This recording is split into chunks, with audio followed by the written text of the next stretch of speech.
Thanks for tuning in on this Wednesday. Another beautiful day in the neighborhood. Another dry start to the weather tomorrow. That will turn cloudy and I do believe filled at least in some point with some showers, followed by some that will add up, I do believe, during the course of tomorrow night to more than a half an inch, maybe even a little bit more. So I hope you enjoyed today. The warm temperatures are not over, and I think we're actually going to hit that 70-degree mark that we were talking about last night. Might even stick around for a day or two before going back in the other direction. Nevertheless, there is an active weather, I'm not sure I want to call it a pattern, but change ahead, and I'll get to that in just a few seconds. Coverage of the Sayersville City Council meeting where discussion about the waterworks bills was another moment that took center stage. A violent felon captured during a police pursuit in a neighboring county with a long criminal record as well and related to previous and past events here in Johnson and McGoffin and other counties. And we'll talk a bit about Transy basketball again. More big news from there.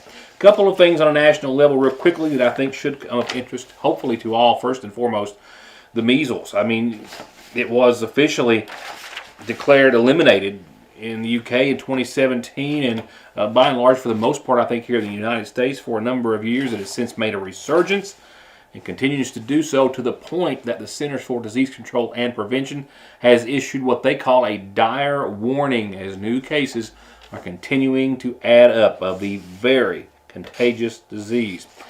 Specifically in Florida right now, a school district there has its sixth case confirmed as of yesterday. They are calling this an outbreak, and rightfully so, in Manatee Bay Elementary School in that district. The case that was reported on Friday, for example, one of the first few of the six, there was no history of travel for that student, and it was still unknown how the infection actually got to the school at that point. It has since been determined in a number of students, according to the Centers for Disease Control and Prevention. As of yesterday's date, there are a total of 20 confirmed cases of the measles in a total of 11 states. Virginia, Arizona, Pennsylvania, Maryland, California, Georgia, New York, Minnesota, Missouri, and New Jersey. And of course, as I said, the measles has made a resurgence. I'm not sure if I said that or not, but nevertheless has made a resurgence in the UK. Health officials there are urging millions of parents to get their children vaccinated for measles, rubella, mumps, as well as they're seeing a significant increase in the number of cases where measles was declared eliminated, just gone and non-existent just about 5 or 6 years ago. 200 confirmed cases in England last year, and the majority of those in kids 10 and under. Also, the CDC confirms to the World Health Organization that measles deaths jumped by more than 40% just last year. More student loan forgiveness for who? I'll try to explain that to the best of my ability. The Biden administration clearing about $1.2 billion off the books of student loans for about 153,000 plus former students who borrowed money to pay for their education.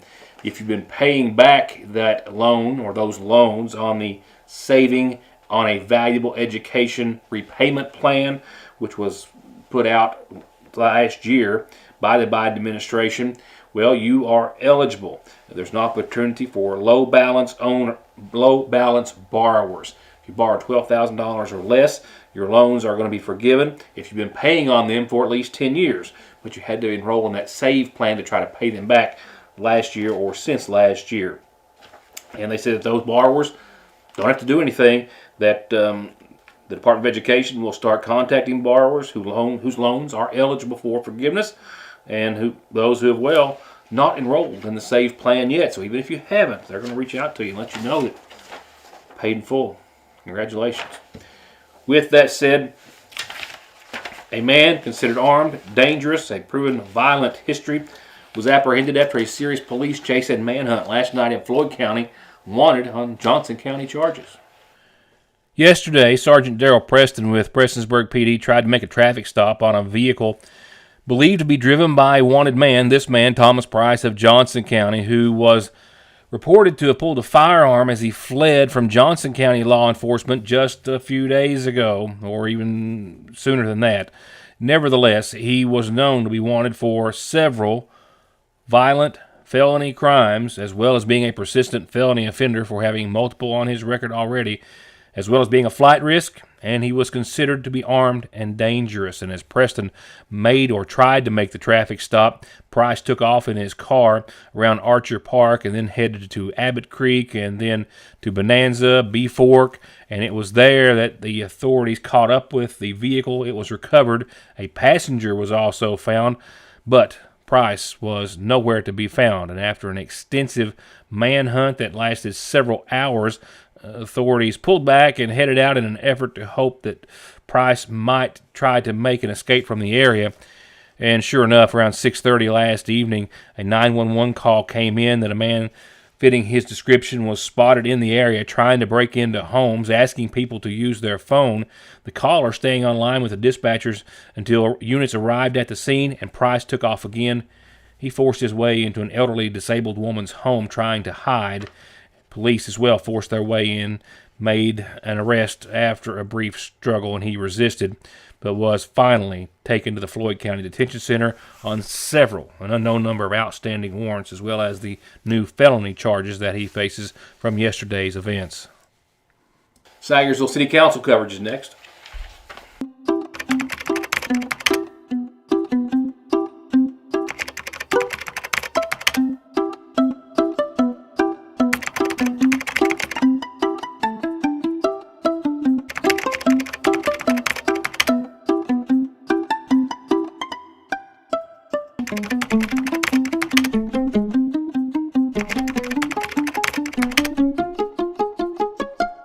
Sagersville National Bank hopes to help you start the new year with financial freedom and peace of mind. From new services like Apple and Google Pay with your debit card to their more than century of being dedicated to being your personal or business banking institution, they're here for you with digital, phone, or in-person banking at both locations.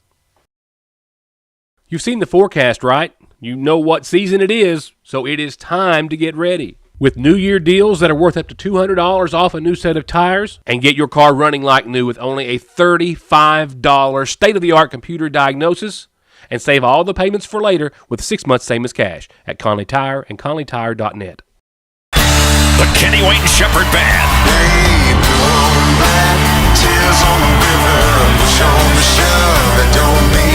Live in concert. Turn on My Diamonds Tour. March 7th. The Mountain Arts Center in Prestonsburg. Tickets on sale now at People's Bank Box Office or MacArts.com. Don't miss the Kenny Wayne Shepherd Band live. Someone dies in the U.S. every 7 minutes from an overdose, and over half of the population gets or takes pills from a friend or a relative. And about 46 million and counting are exposed to narcotics in their drinking water. So don't toss them, flush them, or leave them lying around. Safely dispose of your unneeded meds anytime at Parkway Pharmacy, where you can always talk to a pharmacist when you need one. I believe in Kentucky. I believe in Kentucky. I believe in small town values. And mom and dad and the things they handed down. I believe some of the best people in the world are farmers. I believe in insurance that protects families, homes, and cars. I believe in always finding a way to do what you love. I am Kentucky. I am Kentucky. I am Kentucky. A large portion of the Sagersville City Council meeting this week was spent, if you will, pardon the pun, trying to wade through the Sagersville Waterworks bills, largely talking about electricity, over $160,000 being owed as of just last month, and the chemical bills, which are now, according to what you'll hear, being paid weekly, as well as trying to pay down the outstanding debt for them as well. Since January of 2023, just a little more than a year ago, the electricity bill at the Sagersville Waterworks has climbed to $162,000, while the bill for chemicals topped out in June of 2023 at almost $64,000. Both have seen payments. The chemical bill paid down to about $17,000 or so, and the electric bill saw a $25,000 payment posted in January, but still A balance of $135,000 exists with a $20,000, $25,000, $30,000 payment that, of course, occurs each and every month, with the Sayersville City Council left to try to sort through it. How did the electric bill get so far out of hand? Way before us. I mean, 135,000 now? On this paper, I guess, this is what we owed, Yeah, what we paid in the balance. yeah. That's what I said. Since about June or May, that when we started paying on these about May or June. didn't we? June 1st. Yeah, okay. Well, it wasn't 162, you paid 27, but We are concentrating on, how did they let it get that fast? I don't know. Got a long way to go on that one. Oh, If, we are concentrating on, find it here, our chemical company. We're paying $2,000 a week. is that Sitco that was talking about? I'm looking for it. It's on top for the next page. If that's it, you want 62,000? Yeah. So we're paying $2,000 a week. This is just the back bill. Because we have to pay before they'll bring us chemicals. And we can't miss that payment. Then they'll bring us chemicals. We pay extra on that. We buy the chemical. And then pay $2,000 a week. $2,000 a week extra on that. And I'm thinking we're paying about $5,000 to $7,000 a week or 10 days on chemicals. Yes. Now, so we're paying $2,000 a week. So we should be back getting this paid off anytime. Then I'm gonna jump on that, couple of these little ones maybe, and then jump on that electric bill. They're being awful good to us, I'm gonna not tell you charging that. us interest. Yeah. When you look at it, you still got electric. I agree. Hey, manage that. So that's the plan. And as you can see, we paid a lot off. oh yeah. And we still owe a lot over on the, See that? still owe that. Councilman Montgomery also questioned a $1,600 bill for the month to Dollar General in Sayersville. In other business, a homeless shelter management ordinance was presented before the City Council and passed. It was one that was said to have been remodeled at the suggestion of the Kentucky League of Cities after an existing ordinance in the city of Covington and tailor-fitted to work for the city of Sayersville as the Lighthouse Homeless Shelter is getting closer to operation. A birthday will start tonight's community calendar, brought to you by McGoffin Farm Bureau. Tina, your hubby Billy, sent a message in, said please wish Tina a very happy birthday on February the 21st, this Wednesday, today.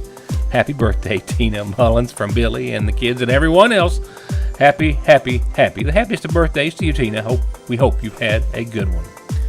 A quick reminder that I mentioned, first, just a night or two ago, the McGoffin County Rescue Squad media auction has been set, May the 2nd, 3rd, and 4th. It's time to start thinking about how maybe you can donate to help support the squad. And I also wanted to let everyone know that they'll be having a roadblock collecting funds in downtown Sayersville, not this Saturday morning, but next. If you can leave the house with a little extra change in your pocket and graciously leave it in the bucket as you make your way through Sayersville, as well, greatly appreciated. And don't forget, day after tomorrow, the next McGoffin County Community Blood Drive. Sayersville First Baptist Church is the location on Dixie Avenue, across from the Ramey Park, 1 to 5 p.m. Walk-ins are certainly welcome, and you can go to kybloodcenter.org if you would like to make an appointment. Up next, and from there, funeral service announcements brought to you, of course, by the McGoffin County Funeral Home. And we'll start with services that will take place at the McGoffin County Funeral Home this Sunday at 1 o'clock for 84-year-old Louis Powers, who passed away Tuesday. Survived by his sons David and James, his daughter Carolyn Sturgill, 5 grandchildren, 9 great-grandchildren, and 2 very special family members. Services, again, in Louis' honor, will be held this Sunday at 1 from the McGoffin County Funeral Home. Visitation will be Saturday from 4 till 9. Ronnie Harmon, 66, of Sayersville, passed away yesterday at his home. Arrangements incomplete, but being made at the McGoffin County Funeral Home and are to be announced. In Johnson County, 86-year-old Viola R. Castle of Paintsville passed away Tuesday, survived by a stepson, granddaughter, and step-grandson and 2 great-grandchildren, and a host of nieces and nephews. Services will start Friday at 1 from the Southside Free Will Baptist Church. Brinson Call at Jones and Preston Funeral Home tomorrow from 4 to 8 for visitation. And Saturday at 1, services will begin for 95-year-old Mary Jane Fife, formerly of Keaton, Kentucky, who passed away Saturday in Valparaiso, Indiana, survived by her son, daughter, 3 sisters, 4 grandkids, and 10 great-grandchildren. Services Saturday at 1 from Jones and Preston Funeral Home.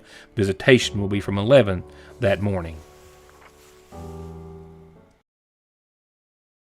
There where every day starts, it's made and it ends.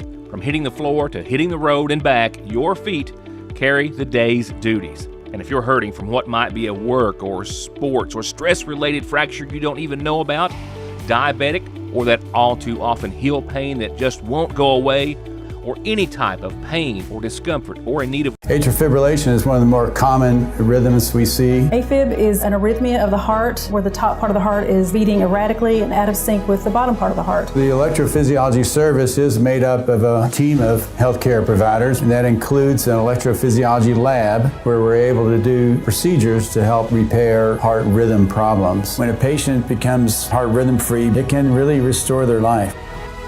ARH, more for Appalachia. Regardless of what season it is, you can always find fan favorites of the Ville, Salyersville, at the seasonal shop. For the dudes, Duke and Cannon, Turn Rose, and more. And always something for all the Hornet fans.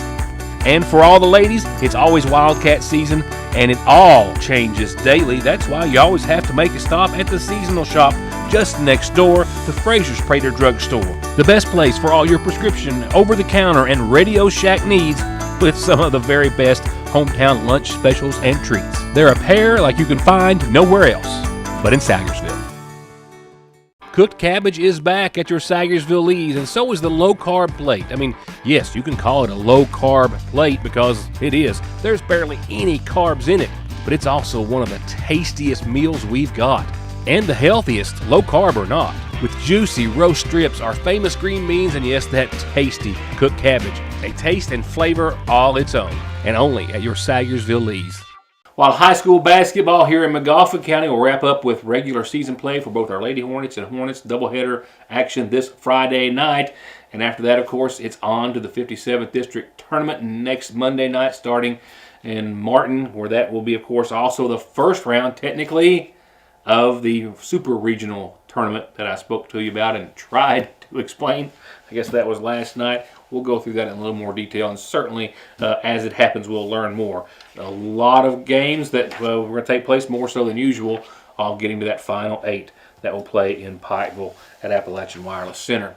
With that said, let's talk about, again, some college basketball tonight. A few nights ago, I had the privilege of talking about our Miss Kennedy Stacy, of course, with the Lady Pioneers, who has another credit to add to her resume tonight. Just a couple of days ago, I was talking about our Kennedy Stacy. I don't want to call her a former Hornet. You're always a Hornet, especially when you reach these levels, being the athlete of the week, and how the Lady Pioneers of Trancey were still rolling, finishing last season with a perfect 33-0 record, the school's first national championship. They're still unbeaten. They're 21-0, undefeated in the regular season this year. They have the current longest win streak in the NCAA at 54 games, and of course they're hosting the HCAC tournament this year.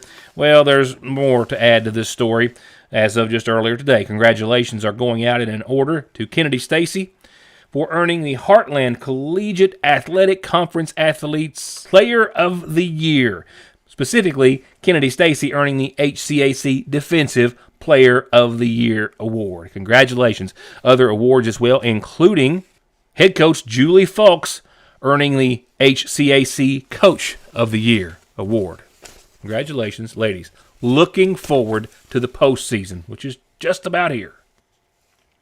Yeah, you can check out the Pioneers. This Friday, they take on Franklin College in the first round of the tournament at 5 o'clock. 58 degrees after we topped out at 68 earlier today. Oh, I got to go outside for all of about 2 minutes. It's been a busy day here in the building. Man, was it a beautiful 2 minutes. Wind's currently out of the northeast. I got 2 miles an hour right now. Biggest gust today was 14. Humidity down to a very nice 33%. No rain, though, of course. And sunrise at 7:16. Sunset at 6:18. Getting closer to the spring and that time change every day. We're also getting close to a return of a winter feel. However, you could thank low pressure that's rolling through and getting ready to roll some showers and winds our way. Let's start off with tonight's outlook. We should fall down to about 38 degrees, a 20% chance of some showers after like 3 or 4 in the morning. So we'll roll those off till tomorrow technically. Clouds are going to be on the increase for the rest of the evening. Again, we'll fall down to about 38. Shower chances tomorrow will be a likelihood of showers. They'll increase to 60% by 5 o'clock and thereon. I think we'll see showers on and off. Could in totality for your Thursday from Friday afternoon, late afternoon, maybe top out at a total of 3/4 of an inch of rain or so, give or take, for your Thursday. 62, 44, your high, your low. That shower activity will linger into your Friday with about a 20% chance throughout your Friday. Wind gusts tomorrow could hit 28, 30 miles per hour. Friday, we could see winds up to 18 or 20 miles per hour on the high end. And again, Friday, a 20% chance of showers, partly sunny skies, and like I said, winds out of the west, northwest. Friday night, more of the same, some same winds, and maybe a chance of some flakes flying after 4 a.m. when we get down to right around 33 degrees, and maybe those lingering flakes flying about on your Saturday morning. We'll throw out a 30% chance of some snow showers, mainly before 1 on your Saturday. Temperatures topping out at 41 Saturday and 23 under mostly clear skies by Saturday night. Second half of your weekend, and the 7-day, 57, mostly sunny on your Sunday. Pretty nice, but breezy. No showers until late Sunday night, 9 or 10. Another round of showers rolls through.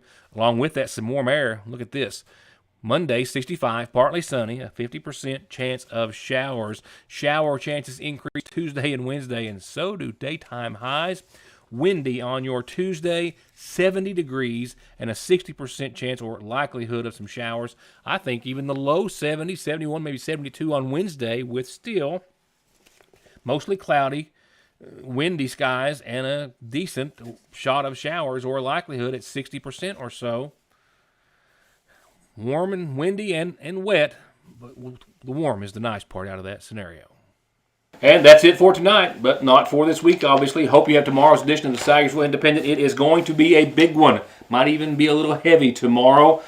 It's district tournament time, so we're going to take a look at, of course, our local teams, wish them well, and have some other facts and figures and information in there, and a host of other news and information. I hope you have one, and I hope to see you back here after you've gotten through reading that, or at least a good start on it, tomorrow night. Thank you for watching.